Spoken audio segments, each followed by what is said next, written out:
Salut à tous! On se retrouve aujourd'hui pour une nouvelle vidéo, donc qui va être une vidéo critique de livres. Donc aujourd'hui on va parler de ce bouquin, donc qui est le guide de l'équipement tout pour le bien-être de votre cheval, donc par Mary Thompson aux éditions Belin 2008.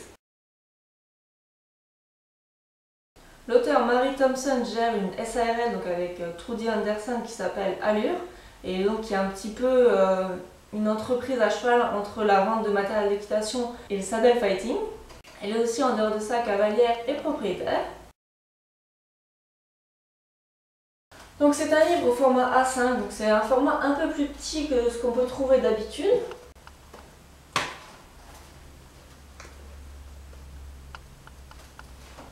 Voilà, c'est plutôt le format là. Il fait donc 215 pages et il est vendu au prix de 15 €. Donc encore une fois, un très bon rapport qualité-prix. C'est un ouvrage qui est très bien illustré avec beaucoup de photos, des schémas. Là on voit un peu le contre-jour.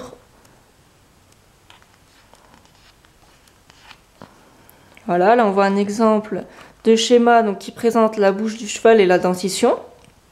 Donc pour bien comprendre l'anatomie du cheval.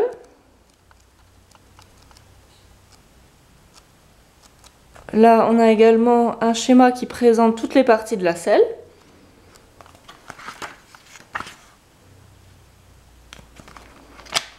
Donc, il y a vraiment beaucoup de schémas, comme vous pouvez le voir, il est très bien illustré en couleur. Il est aussi très bien fait au niveau des paragraphes. Il est facile à lire, agréable, bien segmenté, avec des titres clairs. Quelques tableaux qui sont assez intéressants. Donc l'auteur commence par reprendre un petit peu les bases de l'hygiène de vie du cheval, de son anatomie, sa biomécanique avec beaucoup de schémas. Donc c'est une partie qui est très intéressante qui permet de remettre les choses dans leur contexte, de voir un petit peu comment est fait le cheval pour comprendre comment le matériel va venir agir sur lui et va venir se positionner sur son corps et fonctionner et avec le mouvement. Ensuite, on a une grosse partie sur la selle, donc une partie où on voit la selle démontée, où on nous explique comment elle est faite, comment juger de l'adaptation de la selle sur le dos du cheval, la selle par rapport au cavalier, etc. Ensuite, elle décline l'essentiel du matériel de travail, donc tout ce qui est tapis, sangles, étriers, trivières, la briderie. Donc il y a aussi les morts, les protections, les enraînements, etc.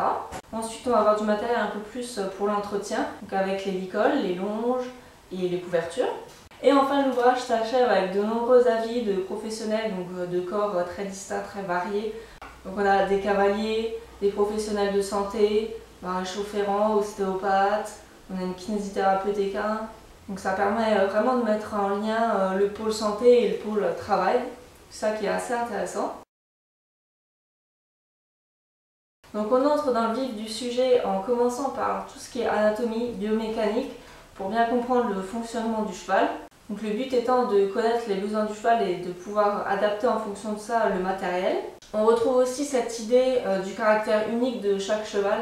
Donc chaque cheval doit avoir son propre matériel, évidemment dans la mesure du possible, puisque chaque cheval est différent, aura des besoins différents, un corps différemment fait. Toujours dans l'anatomie, donc ça va être cette fois l'anatomie du matériel qui est décryptée. Donc ça aussi c'est très intéressant de voir de quoi est faite une selle, de voir chaque élément de notre matériel décrypté avec les effets que ça va induire, le positionnement sur le corps du cheval, quel matériel va convenir à quel cheval. L'auteur explique bien le but de chaque outil. Donc par exemple pour le mors, elle va d'abord nous parler de l'anatomie de la bouche, donc pour comprendre où le mors se positionne, pour comprendre l'effet qu'il a donc, sur les différentes parties de la bouche, donc le palais, la langue, les barres. Elle explique également qu'en fonction de l'anatomie de la bouche, il va falloir choisir un mors adapté et pas trop gros si le cheval a une petite bouche. Elle décrypte les différents effets en fonction des endroits. Effet sur la nuque abaisseur, effet sur le palais releveur, le chanfrein, les barres, la langue, etc. Donc c'est très intéressant. Pour ce qui est également de la selle, donc elle décrypte. Donc là on voit comment savoir si une selle est adaptée ou pas. Donc en fait, elle décrypte tout ce qu'il faut regarder. Donc ce qui est bien, c'est que ça apprend au cavalier lambda à faire la différence entre une bonne et une mauvaise selle pour sa monture. Ce qui est bien parce qu'il y a cet aspect pédagogique. Tout le monde n'est pas hyper calé sur le sujet et en même temps, là, on a les bases, on arrive à se débrouiller un minimum tout seul, même si ça ne se remplace pas la consultation d'un professionnel de saddle fighting, cellier, etc. Mais au moins, ça donne déjà une idée et ça peut permettre de faire un pré-tri. Elle donne également toutes les techniques pour mesurer, donc que ce soit le mors, les pièces de filet, la selle, les couvertures. Donc toutes les techniques pour prendre les mesures sur les différentes parties du corps du cheval. Et ça aussi c'est très intéressant parce que c'est souvent peu donné. Pour chaque matériel, elle aborde également les différentes variantes et donc les spécificités de chacune. Donc ce qui est très intéressant. Après du coup c'est un ouvrage qui date de 2008. Donc on se rend compte qu'il y a énormément de matériel où on a créé plein de variations différentes qui n'existaient pas à l'époque. Donc c'est le cas par exemple des étriers, puisqu'on voit les différents types d'étriers qui sont présentés. Donc il y en a deux, les étriers classiques et les étriers de sécurité. Voilà, les étriers classiques donc, qui sont en métal avec un plancher en caoutchouc, les étriers de sécurité avec l'élastique sur le côté, donc qui s'enlèvent en cas de danger, ce qui est un peu le principe. Alors que maintenant il existe un tas d'étriers différents.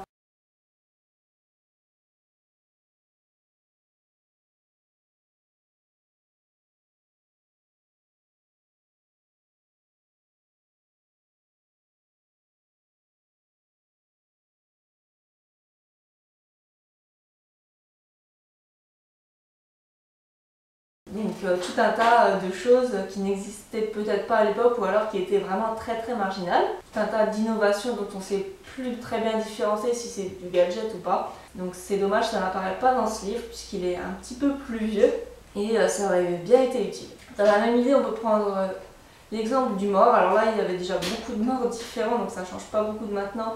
Mais c'est très intéressant d'isoler les canons, les anneaux et le matériau utilisé et de voir un petit peu les différentes variantes, les effets qu'elles produisent et les meilleures combinaisons possibles qu'on peut trouver pour son cheval. Ce qui m'a un petit peu interrogée par contre dans ce bouquin, c'est un peu la notion de confort. Je trouve qu'il y a un petit peu d'anthropomorphisme.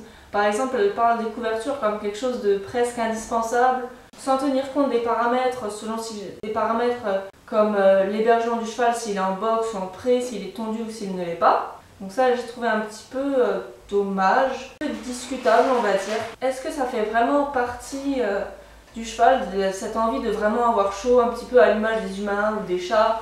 Je n'en suis pas si sûre. Est-ce que vraiment pour le cheval c'est plus confortable d'avoir vraiment bien chaud et d'avoir, même si ça passe par avoir quelque chose sur le dos, ou est-ce qu'il préférera avoir un petit peu froid mais se dépenser et du coup se réchauffer de cette manière, ou alors se réchauffer à travers l'alimentation? Donc en donnant plus à manger. Ça m'a un peu interloqué, pareil, les couvertures anti-insectes, pour moi c'est un petit peu le faux bon plan, c'est un petit peu de la surprotection. Et je trouve que protéger et protéger à outrance, ça n'a pas que du bon. Et ça c'est vraiment un point qui n'est pas du tout évoqué, c'est un petit peu dommage. Enfin, ce qui fait aussi la force du livre, c'est le fait qu'elle rassemble des avis de nombreux professionnels différents. Donc comme je l'ai dit au début, vétérinaires, ostéopathes, kinésithérapeutes équins. On a le maréchal ferrant, on a un écuyer, on a un pratiquant de l'équitation éthologique. Donc ce qui permet aussi de découvrir certaines techniques un peu plus en détail, comme on parle à un moment de thermographie, donc qui permet un peu de voir les effets du matériel sur le cheval, les zones de chaleur, etc. On parle de shiatsu ou encore d'équithérapie, donc c'est très intéressant. Ça ouvre un petit peu, ça fait un petit peu une ouverture et ça je trouve ça vraiment chouette. Donc pour moi c'est un livre à lire quel que soit son niveau, puisqu'il est bien expliqué, il est très facile à lire, très agréable. Après parfois il manque un petit peu de pédagogie, mais avec les schémas on arrive quand même à comprendre. Je pense qu'il est très important d'être conscient du matériel qu'on achète et du coup du matériel qu'on impose à notre cheval, puisque c'est clairement nous qui choisissons et c'est important d'être à l'écoute de son cheval pour voir si le matériel lui convient ou pas. Une autre notion qui est importante, c'est le caractère unique de chaque cheval. Donc c'est pas parce qu'un matériel va convenir à un cheval qu'il va forcément convenir à l'autre. Donc je trouve qu'il faut toujours garder ça présent à l'esprit. Et ce qui fait aussi un des gros points positifs de ce livre, c'est qu'il permet à tout cavalier lambda de vérifier un minimum l'adaptation du matériel à son cheval. Et ça, je trouve, c'est très important. Après, même s'il est un petit peu daté, il reste très d'actualité. Il n'est pas exhaustif, mais c'est vraiment difficile de l'être vu tout ce qu'on trouve sur le marché actuellement. Voilà, j'espère que cette critique des livres vous aura plu. Si vous avez lu le bouquin, n'hésitez pas à me dire ce que vous en pensez en commentaire. N'hésitez pas à vous abonner, partager la vidéo, etc. Et on se dit à très bientôt pour une nouvelle vidéo. Salut à tous!